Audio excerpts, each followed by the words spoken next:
ماشاءاللہ، جزاک اللہ۔ یہ تھے ادارہ نعیم القرآن کے طلباء جو بہت ہی خوبصورت انداز میں تلاوت کلام پاک اور نبی رحمت صلی اللہ تعالی علیہ وآلہ وسلم کی سناخوانی سے ہمارے دلوں کو منور فرما رہے تھے۔ اللہ تبارک و تعالیٰ ان بچوں کا پڑھنا اور ہمارا سننا اپنی بارگاہ میں قبول فرمائے، ہمارے مدرسہ ادارہ نعیم القرآن کو تا قیامت شاد اور آباد رکھے اور ہماری استادی کا سایہ تا دیر ہمارے سروں پر قائم و دائم فرمائے۔ اب میں دعوت خطاب پیش کرتا ہوں بہت ہی معروف شخصیت، میرے اور آپ کے استاد مکرم، استاد العلماء، پیر طریقت، رہبر شریعت، الشیخ القرآن الحدیث، بانی محتمم ادارہ نعیم القرآن، میری مراد جناب حضرت علامہ مولانا مفتی نعیم محمود صابری۔ آپ سے گزارش ہے کہ آپ تشریف لائیں اور اپنے ایک خوبصورت انداز سے ہم جیسے ادنا سے طلباء کی نصیحت فرمائیں۔ اس سے پہلے گزارش ہے کہ کھڑے ہو کر ان کا استقبال کریں۔ نعرہ تکبیر، نعرہ رسالت، نعرہ تحقیق، گنبد خضرا کا فیضان، گنبد خضرا کا فیضان، اللہ نبی کا ہے احسان، مفتی نعیم محمود صابری۔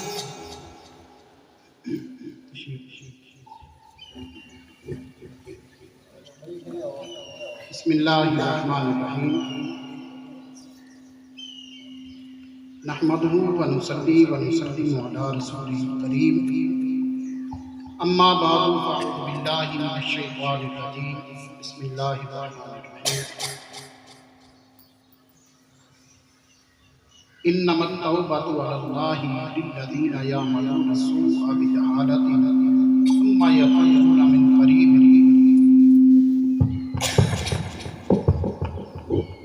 آمنت باللہ صدق اللہ مولانا العظیم وصدق رسولہ النبی الکریم۔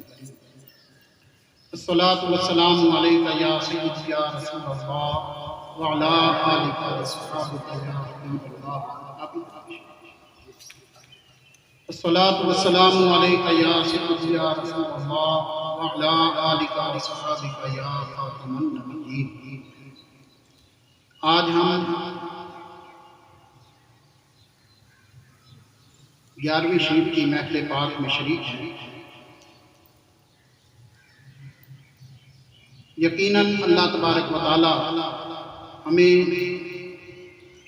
ایسے مواقع عنایت فرماتا ہے کہ جن کے اندر ہم مل بیٹھ کر اللہ اس کے رسول کے دین کی باتیں کر کے اپنی اور اپنے دوست احباب کی اصلاح کے لیے کوشش کر سکتے ہیں۔ اللہ تبارک و تعالی نے قرآن کریم میں چوتھے پارے کی سورہ نساء کی آیہ مبارکہ کا کچھ حصہ میں نے آپ کے سامنے تلاوت کیا ہے۔ خالق کائنات نے فرمایا انما التوبۃ علی اللہ، بے شک توبہ قبول فرمانا اللہ تبارک و تعالی نے اپنے ذمہ کرم لیا ہے۔ للذین، ان لوگوں کی، یعملون السوء بجہالۃ، جو لا علمی میں غلطی کر بیٹھتے ہیں، ثم یتوبون من قریب، پھر وہ جلدی سے اللہ کی بارگاہ میں توبہ کرتے ہیں۔ خالق کائنات نے بڑے خوبصورت الفاظ فرمائے۔ ایک بات یہ یاد رکھیں، اگر ہم گناہ کی زندگی گزاریں گے، غلطی در غلطی کر کے زندگیاں گزاریں گے، تو اللہ کا نظام رک نہیں جانا۔ اللہ کا سورج اسی طرح طلوع ہونا ہے، پھر اپنے ٹائم پر غروب ہونا ہے۔ اللہ کا نظام اسی طرح چلنا ہے۔ اگر ہم نے غلطیوں کی زندگی گزاری، گناہ کی زندگی گزاری، تو نقصان ہمیں ہو جائے گا۔ جبکہ اللہ تبارک و تعالی ہمارا اتنا مہربان ہے، ہمارا خالق کائنات اتنا کرم فرمانے والا ہے کہ اللہ فرماتا ہے کہ میں ان لوگوں کی توبہ قبول کر لیتا ہوں جن سے اگر لا علمی میں کوئی غلطی ہو بھی جائے، پھر وہ جلدی سے میری بارگاہ میں معافی مانگ لیں، میں ان کو معاف کر دیتا ہوں۔ اتنا مہربان، اتنا کرم فرمانے والا رب ہمارا ہے۔ تو اسی لیے اللہ تبارک و تعالیٰ نے فرمایا یا ایھا الانسان ما غرک بربک الکریم، اے انسان تجھے کس چیز نے دھوکے میں رکھا؟ تیرا رب کریم ہے. یعنی غلطیاں کر کے اپنے لیے مصیبت کھڑی کر کے پھر ہم دنیا کے اندر بھی دکھوں اور تکلیفوں کے ساتھ وقت گزار کے آخرت میں بھی پکڑ میں آ جائیں تو ہم کوئی اچھی زندگی تو نہیں گزارتے ہیں. جبکہ ہمیں عطا کرنے والا، ہمیں دینے والا، ہم پر مہربانیاں کرنے والا اللہ فرماتا ہے کہ تمہارا رب بڑا کریم ہے، تمہارا بڑا کرم فرمانے والا رب ہے. تو جب ہم گلا تو اس بات کا کرتے کہ جب ہم کہتے بھائی ہم تو سدھرنا چاہتے تھے، ہمیں تو وہ موقع نہ ملا، جبکہ ہم یہ کہتے کہ بھائی مجھ سے فلاں غلطی تو ہو گئی تھی، مجھ سے فلاں گناہ تو سرزد ہوا تھا، لیکن میں نے کیا کرتا، غلطی ہو گئی، اس کے بعد کوئی چارہ نہ تھا.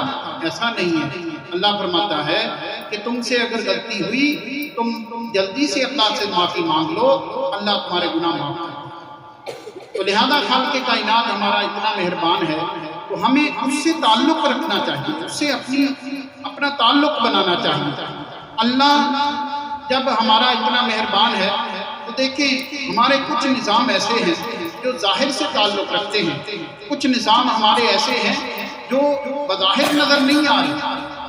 ہم دیکھتے ہیں کہ یہ گرمی، یہ سردی، یہ اللہ تبارک و تعالیٰ کا نظام ہے. اس میں تو انسان کچھ نہ کچھ اللہ تبارک و تعالیٰ کے سامنے گزارش کرتا ہے. کچھ نظام ایسے ہیں کہ ہمارے اوپر اللہ کا وہ احسان ہے کہ ہم اللہ کا شکر جتنا بھی ادا کریں کم ہے. خالق کائنات نے فرمایا کہ تم اگر شکر ادا کرو گے لَأَزِيدَنَّکُم، تمہیں زیادہ دوں گا، وَلَئِن كَفَرْتُمْ إِنَّ عَذَابِي لَشَدِيدٌ، اگر تم ناشکری کرو گے تو اللہ فرماتا ہے میرا عذاب سخت. یہ بات یاد رکھیں کہ اللہ تبارک و تعالیٰ جب خالق کائنات مہربان ہوتا ہے اس کی توجہ ہوتی ہے اللہ تبارک و تعالیٰ کی طرف سے، اس کے لیے مہربانیوں کے پھر راستے کھل جاتے ہیں. لیکن اس کے لیے ضروری ہے کہ ہم اللہ کی طرف توجہ ہو. جیسے خالق کائنات میں فرماتا ہے وَأَنِيبُوا إِلَىٰ رَبِّكُمْ، تم اپنے رب کی طرف توجہ کرو، وَأَسْلِمُوا لَهُ، اور اپنے رب کی بات کو تسلیم کرو، اللہ تبارک و تعالیٰ کی بات کے سامنے سر جھکا دو. اور پھر وَاتَّبِعُوا مَا أَحْسَنَ مَا أُنزِلَ، جو اللہ تبارک و تعالیٰ نے ایک سورت کلام نازل فرمایا ہے تم اس کی پیروی کرو. یعنی تم اللہ کی طرف توجہ رکھو، اللہ کی باتوں کے سامنے اپنے آپ کو جھکا دو، اور جو اللہ نے خوبصورت کلام قرآن کریم کی صورت میں نازل فرمایا تم اس کی پیروی کرو. یہ اللہ تبارک و تعالیٰ نے کامیابی کے راستے بتائے ہیں. تو لہذا ہم کوئی بھی زندگی کا کام دیکھتے ہیں، دنیا کا کام دیکھتے ہیں، جب تک کوئی کرتا نہیں ہے ہوتا نہیں. نیکی کے کام بھی ایسے ہیں، اللہ اپنی طرف توجہ چاہتا ہے. اللہ بندے کو یہ چاہتا ہے کہ وہ اس کی طرف متوجہ ہو. اس کے بہت سارے طریقے ہیں. انسان نماز کی صورت میں اللہ کو راضی کر سکتا ہے، انسان اچھی گفتگو کے ساتھ اللہ کو راضی کر سکتا ہے. مطلب آپ کا والد ہے، آپ کی والدہ ہے، آپ ان سے ادب سے بات کریں. آپ کا بڑا بھائی ہے، آپ کے دوست احباب ہیں، یہ زبان آپ کے اختیار میں ہے. اللہ تبارک و تعالیٰ نے پیارے نبی صلی اللہ علیہ وسلم کا ارشاد پاک ہے کہ المسلم من سلم المسلمون من لسانہ ویدہ، اچھا مسلمان وہ ہے جس کے ہاتھ اور زبان سے دوسرے مسلمان محفوظ ہیں. اب دیکھو زندگی کتنی ہے کسی کو معلوم نہیں. مختصر سا وقت ہے، جتنے ہمارے ساتھ چلنے پھرنے والے، بات چیت کرنے والے اس دنیا سے جاتے ہیں، اسی طرح ہم نے بھی ایک دن چلا جانا ہے. لیکن جتنا بھی وقت اللہ نے دیا، 10 سال 20 سال 30 سال 100 سال، جتنا بھی اس سے بڑھ کے بھی ہو جائے، بالآخر موت. اس دنیا سے تو جانا ہی جانا ہے. ہم دیکھتے ہیں جو اچھے لوگ ہوتے ہیں، اچھا کام کر کے جاتے ہیں، اللہ اس کے رسول کو راضی کر کے جاتے ہیں، اللہ تبارک و تعالیٰ ان کے مشن کو، ان کے کیے ہوئے کاموں کو اللہ تبارک و تعالیٰ جاری و ساری رکھتا ہے. اللہ ان کے کاموں میں برکت ڈال دیتا ہے. تو لہذا ہمیں اچھی زندگی گزارنی چاہیے، غلطیوں اور گناہوں کی زندگی سے ہمیں بچنا چاہیے. کیونکہ خالق کائنات نے فرمایا قد افلح من زکاہا، جس نے اپنے آپ کو پاک کیا وہ کامیاب شخص ہے، وقد خاب من دساہا، اور جس نے گناہوں میں اپنے آپ کو دھکیل دیا وہ ناکام شخص ہے۔ اللہ کا فیصلہ دو ٹوک ہے، ہمیں اچھی زندگی گزارنے کے لیے ہمیں یہ گناہوں کی زندگی سے بچنا چاہیے، اور جب یہ زندگی ہماری اچھی گزرے گی تو اللہ کے فضل سے ہمیں آخرت کے اندر بھی اللہ تبارک و تعالیٰ اچھی زندگی نصیب فرمائے گا، جنت کی زندگی نصیب فرمائے گا، اپنی نعمتوں والی زندگی نصیب فرمائے گا۔ اللہ تبارک و تعالیٰ کی بارگاہ اقدس میں دعا ہے کہ اللہ رب العزت ہمیں نبی رحمت صلی اللہ علیہ وسلم کے لائے ہوئے سچے دین اسلام کے مطابق زندگی بسر کرنے کی توفیق نصیب فرمائے۔ وآخر دعوانا ان الحمد للہ رب العالمین۔